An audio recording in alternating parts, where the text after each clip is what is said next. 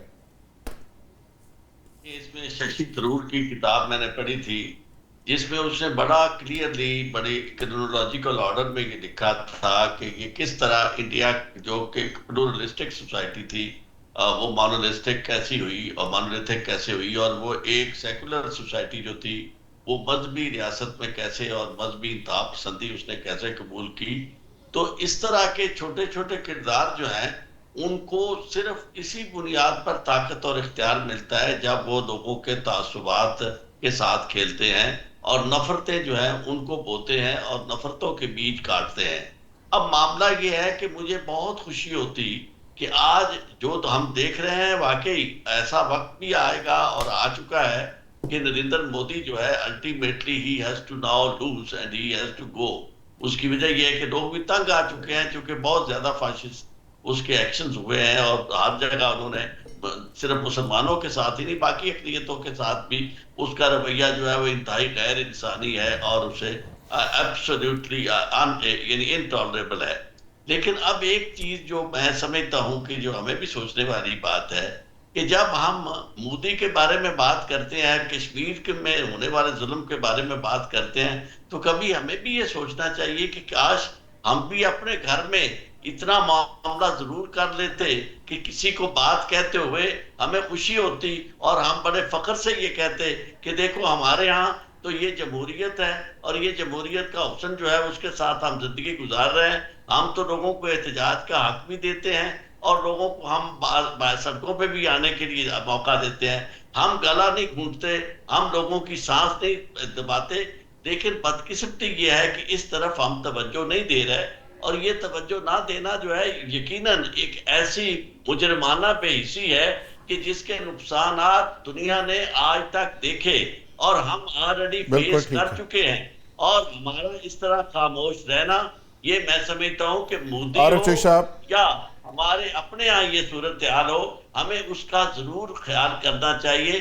مودی کو ہمیں کنڈیم کرنا چاہیے۔ عارف چوہدری صاحب، بالکل عارف چوہدری صاحب، جو بات آپ نے کہی ہے اس کو اجازت دے تو آگے بڑھاتے ہوئے کہ وہاں پہ کاکروچ پارٹی کا احتجاج اتنا خوفناک، لیکن اس کے باوجود کسی کے گھر کو نہیں توڑا گیا ابھی تک، کسی کی ماں بہن کو پکڑا نہیں گیا، ان کے اوپر اس طرح کی ایف آئی آر درج نہیں ہوئی جس کا آپ ذکر کر رہے ہیں۔ قاضی احمد اکبر صاحب، آپ کیسے دیکھ رہے ہیں جی؟ انڈیا کے اندر کئی ریاستوں کے اندر احتجاج کی ایک کیفیت ہے، بنگلہ دیش کی صورتحال پہلے آپ لوگ دیکھ چکے، وہاں پہ مودی کے خلاف جو مظاہرے ہیں وہ ایک بغاوت کی شکل اختیار کر رہے ہیں۔ تو آپ کو کیا لگ رہا ہے کہ انڈیا کے another state with in state کئی طرح کے کوئی گروپس سامنے آ گئے ہیں؟ ذوالفقار بھائی، جب آپ پہلے بات کر رہے تھے نا کہ مودی نے کس طریقے سے اپوزیشن کو اپنی کچل دیا ہے، کس طریقے سے وہاں پہ پروٹیسٹرز کے اوپر جو ہے وہ ظلم کے پہاڑ ڈھائے جا رہے ہیں، اور کس طریقے سے کشمیر میں وہ معاملوں کو مس ہینڈل کر رہے ہیں، تو وہ جب آپ یہ ساری باتیں بتا رہے تھے تو مجھے اس طرح لگ رہا تھا کچھ لمحوں کے لیے کہ شاید آپ پاکستان کی بھی یہی بات کر رہے ہیں۔ پاکستان میں بھی کچھ حالات تو کچھ پاکستان میں بھی ایسے ہی ہیں، کوئی طرح مختلف قاضی صاحب، لیکن قاضی صاحب آئیڈیا انہیں اتھو لیا ویسے جی آئیڈیا ادھر سے لیا ہاں، لیکن بہرحال میں یہ سمجھتا ہوں کہ I think the idea of Narendra Modi has also reached its last chapter now, and now it's heading towards its closure. تو مجھے یہ لگتا ہے کہ اب وہ کہانی ختم ہونے جا رہی ہے، اور جب ایک آئیڈیا جو ہوتا ہے اس پہ جب لوگوں کی بس ہو چکی ہو تو پھر یقیناً اس پہ ریزنٹمنٹ آنی شروع ہو جاتی ہے. اور جنرلی مطلب ایسا نہیں کہ صرف پاکستان میں یا انڈیا میں, یہ جنرلی آپ دنیا میں دیکھتے ہیں کہ پھر جو سٹیٹس ہوتی ہیں وہ پاور کا ایک ناجائز استعمال شروع کر دیتی ہیں. وہ جو ناجائز استعمال ہوتا ہے وہ بیسیکلی اس چیز کا اندیا دے رہا ہوتا ہے کہ گیم اوور ہو رہی ہے. بالکل تو میں سمجھتا ہوں کہ یہ نریندر مودی کا آئیڈیا جو ہے وہ ختم ہونے جا رہا ہے. India is moving towards a change, اور فار ناؤ جتنی ان کو اپنے گھر میں پڑی رہے گی اس سے اچھا یہ ہوگا کہ جو پاکستان کے پانی بند کرنے کی بات ہے, یہ ایک بڑا سیریس ایشو ہے جو چناب کے اوپر ان کے 5 ڈیم انڈر کنسٹرکشن ہے, بلکہ اس دن میں ایک رپورٹ پڑھا تھا کہ 2 تو آلموسٹ اپنی کمپلیشن کو جا لگے ہیں. تو مطلب آئی تھنک ان چیزوں سے ان کا کچھ دھیان ہٹے گا اور اپنے اندر کے مسائل میں پڑے رہیں گے. تو پاکستان کی طرف سے ان کی نظر. بالکل صحیح. راجہ صاحب, آپ تو مودی کے ظلم کو کشمیری بڑی دیر سے برداشت کر رہے ہیں اور فیس کر رہے ہیں, اور آپ کے اپنے ہی ساتھی, اپنے عزیز, اپنے ہی بھائی مقبوضہ کشمیر میں بھی ہیں اور آزاد کشمیر میں بھی ہیں, اور آپ پاکستان کی آواز ہیں پوری دنیا کے اندر. تو آپ کو کیسے لگ رہا ہے کہ مودی نے یہ سارا جو ظلم و ستم شروع کیا ہے اور جو تحریک اس کے خلاف سٹارٹ ہوئی ہے, اس کا انجام کیا نکلے گا؟ اس کا انجام جی جیسے ہمارے بھائی نے بولا ہے وہ بڑا اینٹی ہے جی. وہ خاص طور پہ مسلمانوں کا تو نام سن کے اس کو بخار ہو جاتا ہے.